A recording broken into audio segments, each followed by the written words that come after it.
Hey team, welcome back to Doing It at Home. I'm Sarah, and in today's video, we are going to be talking about dual care. What is it? Pros, cons, should you do it? So stay tuned.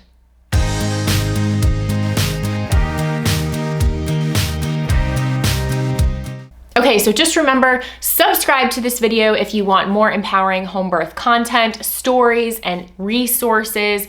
Drop a comment below, let us know that you're watching, and be sure to check out all the links below so that you can connect more. Dual care. What is it? It's something that comes up often in the home birth community, wondering if you should do it, what are the intricacies of it, how does it all work? So essentially, the most basic definition or understanding of what dual care is that you are seeing two providers at the same time. So that could look like your midwife, who is helping you to prepare for your home birth, along with an OBGYN, potentially as your backup doctor. That's something we'll get into in a second. That's what the setup could look like. So that is the most traditional understanding that could be helpful for you if you don't know what a dual care model or process is. Basically means you're seeing two care providers at the same time in preparation for your birth. I mentioned backup doctor. That's what we had in our case. So we weren't necessarily going with a full dual care model, meaning we didn't see an OBGYN and our midwife continuously through our home birth journey and experience. What we did is we had our midwife for our primary care, and we saw a backup OBGYN once for an anatomy scan around 20 weeks. And that was to establish some rapport in the event that we did transfer to the hospital. He would be our backup doctor. So he would be the one there to support us in the birth should we have moved locations to the hospital. So that being said, in our situation, that was helpful to have that rapport in the event that we did transfer. It was nice to know that we knew the doctor, he knew us, and that he was supportive of our home birth intentions the entire time and was in connection and in relationship with our midwife. So that was really awesome for us. So why would you pursue the dual care model? Well, there's a multitude of reasons, but the main ones that we've been able to extrapolate from all the examples and stories that we have been able to listen to and be a part of on the podcast, and what we've seen out there are, for one, it might just be a point of personal comfort. It might be something that makes you feel good and you feel like you have that extra support going into the birth to have the different modalities, to have the different feedback points from an OBGYN as well as a midwife. It may be your first birth, so that could be a reason you want that extra support. This is unknown, this is new.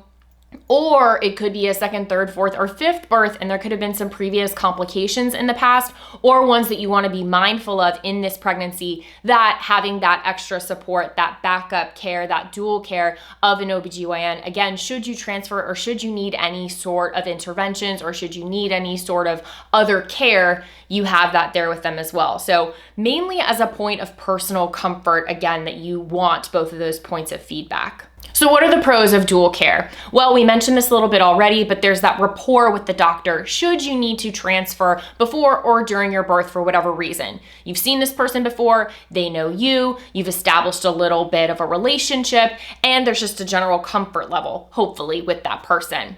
And reiterating, it could just be that peace of mind that you need in this birth experience. And if that's the case, great.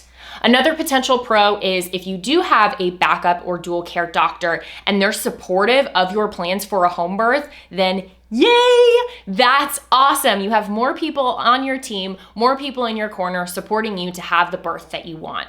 What are the potential cons of dual care? Well, for one thing, for some, they might experience a bit of a disconnect between the care models of their midwife and their OB, especially if the OB is not in alignment with a home birth plan. You might be getting different energy, difference of opinions, difference of going about things that could be a little bit discombobulating. It could create a little bit of stress and anxiety as you go into your birth experience if you're being told one thing by your midwife and another by an OB, especially if they're not on board with home birth. And that's probably the biggest potential con of the dual care, is if you are with an OB who is not supportive of the home birth plan. And let me just say, there are absolutely doctors out there, OBGYNs, who support home birth and who are fully on board with being a dual care or backup doctor for parents planning for home birth. So I just want to say that. But should you be with one that is not in alignment with that, that could be very frustrating. That could be very challenging. And again, just create more of that stress and anxiety and angst that you don't want going into your birth experience. So a question that commonly comes up with those who do choose the dual model of care is, should I tell my doctor about my plans to have a home birth? Now, why would that even be a question, or why would that be something that you might not want to do? Another great question underneath the question. So some people choose not to tell their backup or dual care doctor about their plans to home birth for a couple of reasons. For one, they don't want to create any conflict or the awkwardness that could come up, or have their doctor try to talk them out of it or put any sort of fear tactics around them, especially if this is a doctor who's not on board with home birth. And another fear that comes up for parents is potentially being dropped, released from care by the doctor should they learn of the plans to have a home birth. And that has absolutely happened. We've heard examples of that. We've heard examples of doctors releasing patients from their care once they've shared their intentions to have a home birth. And we've heard of patients sharing that they had a home birth after the fact, like they don't show up to the hospital to have the baby and they never told the doctor the whole time that they were having a home birth. When they share that after the fact to set up their follow-up appointments or their postpartum appointments, they won't see them because they had a home birth. So that being a whole other topic entirely, those are some possibilities. So those might be reasons why it's understandable that you might not want to tell your doctor about your plans to have a home birth.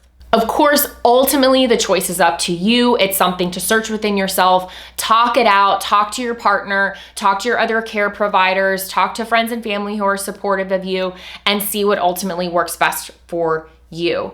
Now, for me personally, if I were involved in a situation like that, or if I was doing dual care, or if I was planning for a backup OBGYN, it would work best for me to be open, honest, and transparent about the whole situation and run the risk of potentially being released from care, but I would still want to be transparent and authentic about what my choice was. And that's just for me. So I'm not telling anyone what to do. I'm just sharing for me. That's what would come up for me, because that way everything is out there on the table. And if that's not a doctor that aligns with me, then I would do my best to find one that did, who could support my plans to have a home birth.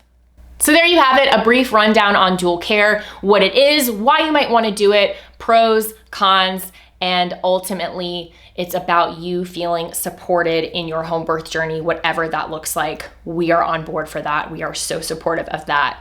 So if you have any feedback, questions, follow up to this video, if you experienced dual care and you had your own pros, cons, advice that you would share with others, please feel free to drop it below. We would love to see that and engage further. So again, hit subscribe so that you get all of the latest videos that drop here, and find all the ways below to connect with us and be more involved in the Doing It at Home community. Thanks so much for hanging out. We'll catch you next time. Bye.